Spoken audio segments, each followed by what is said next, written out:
have any of the followings in your past? Any emotional abuse, failure, regrets, hurts, bad decisions, sins, missed opportunities, hurt, pain? If you have any of those in your past, do you know that it might be affecting your present and possibly your future?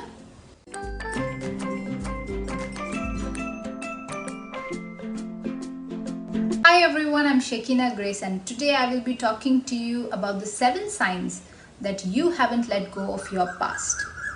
Did you know that our most effective ministry comes from our deepest hurts? Let me say that again. Your most effective ministry comes from your deepest hurts. Ministry can be anything for which God has called you to do. Any work for which God has called you is a ministry to bring glory to the Lord. You can be a teacher, you can be an engineer, you can be a doctor, you can be a pastor. Any profession for which God has called you. Now that is a ministry which you must complete it faithfully when you are on earth. In order for us to have the most effective life as such, we need to let go of our past. Now we see in the Bible that God is able to turn around all our bad decisions, sins, regrets, mistakes, bad circumstances, pain and hurt, words that were spoken about us. He can take all of them and turn them around into good. But we need to let go of our past. If we do not let go of our past, we are prisoners for the past things or the events that have happened, and we are like slaves to the past decisions that we've made. We do need to learn from our past mistakes so that we wouldn't commit or make the same mistakes in the future. But if we were to constantly remind ourselves of the following 7 things which I'm going to tell, then we are prisoners of our past. It's like we are driving a car. Let's say we are driving a car, but if our vision is not into the future or onto the road ahead, but always behind, if we always keep looking at the rear view mirror or looking back into our past, we cannot go forward. So here are the 7 signs that you haven't let go of your past. Now you need not have all 7. You might have 1 or 2, but they are still an indication that you haven't let go of your past. The 7th sign you haven't let go of your past is that you have difficulty forgiving yourself and forgiving the other person. We find in the Bible that it is very important for us to forgive one another and forgive ourselves as well. If we are not able to forgive, then it's a clear sign that we haven't let go of our past. Now the 6th sign that you haven't let go of your past is that you're angry at yourself and the other person.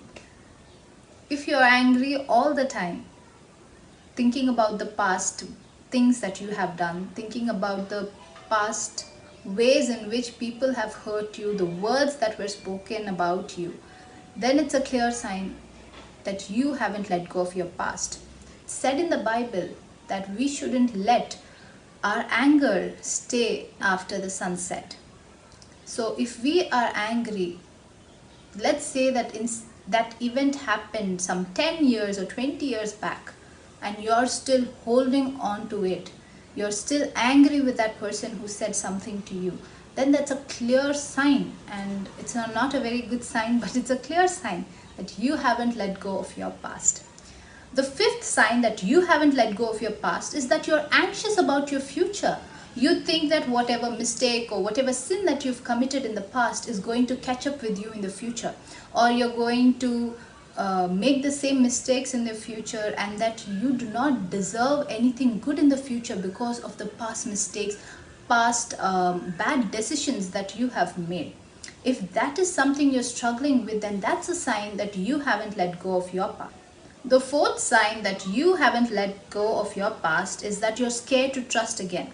Let's say in your past you trusted a friend and you gave a huge amount of money in a promise that he would repay.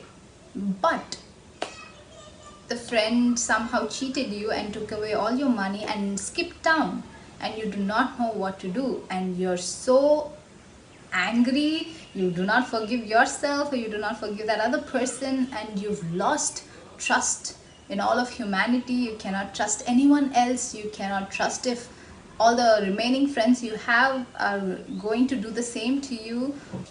Any other event that might have happened in your life will make you scared of trusting anyone else in the present or in the future. Sometimes the hurt would be so deep that we have difficulty trusting our own family members and God.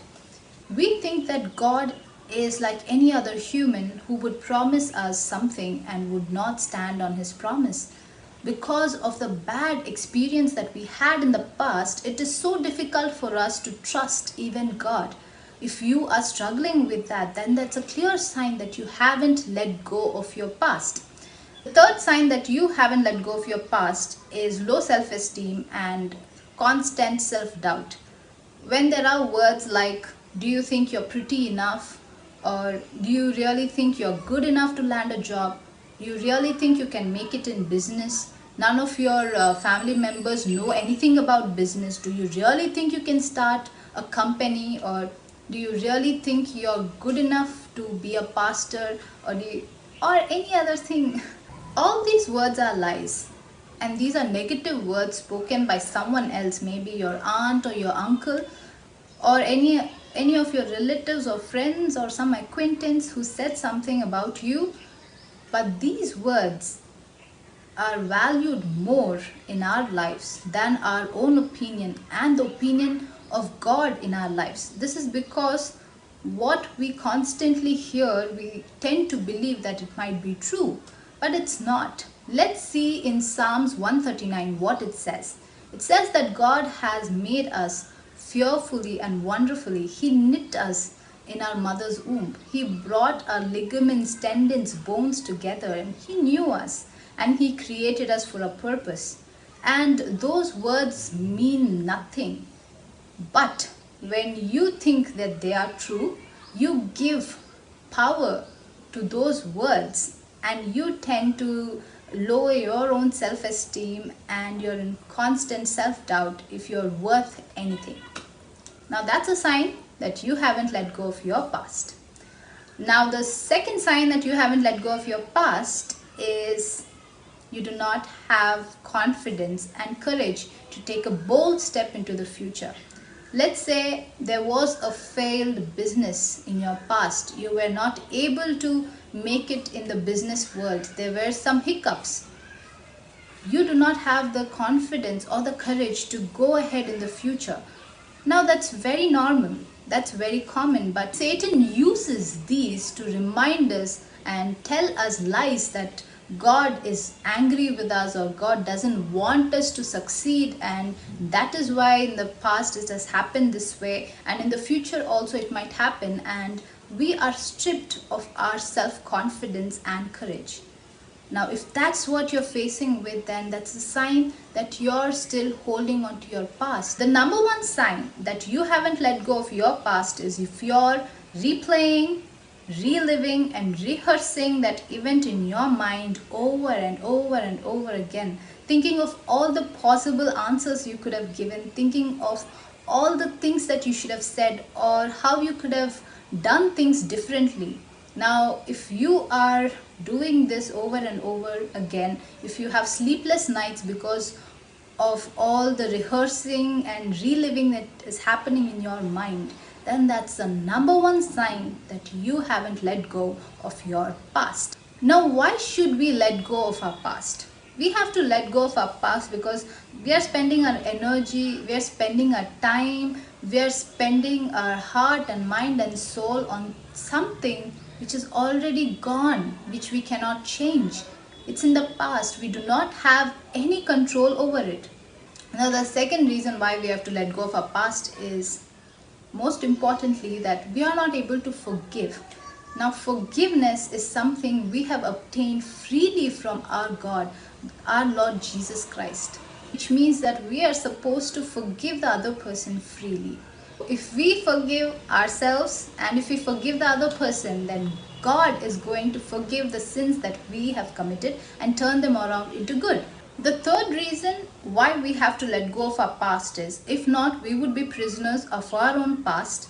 We would be miserable, we would be unhappy, and we would be bitter all the time. I'll finish off with a story from the Bible. I hope we all remember Lot and Lot's wife. Lot's wife turned into a pillar of salt because she turned back. She was given an instruction not to look back, but she turned back and became a pillar of salt. I know it's a scary story, but what I'm trying to say is that please do not look back. Please do not turn back. Because it is said in the Bible in Isaiah 43 verses 18 to 19. Let me read that for you. Do not remember the former things, nor consider the things of old. Behold, I will do a new thing. Now it shall spring forth. So God is going to do a new thing in our life. But if we keep on holding on to our past, if we keep looking back, then we are never going to get the good things, the new things which the Lord has in store for us. If you did like this video, please do give a thumbs up, please do share, and please do subscribe. It would mean a lot, and it would really encourage me that someone is out there who is benefited by these videos, and it will help me to make more videos on contents similar to this. Please do subscribe. Thank you so much for watching. God bless.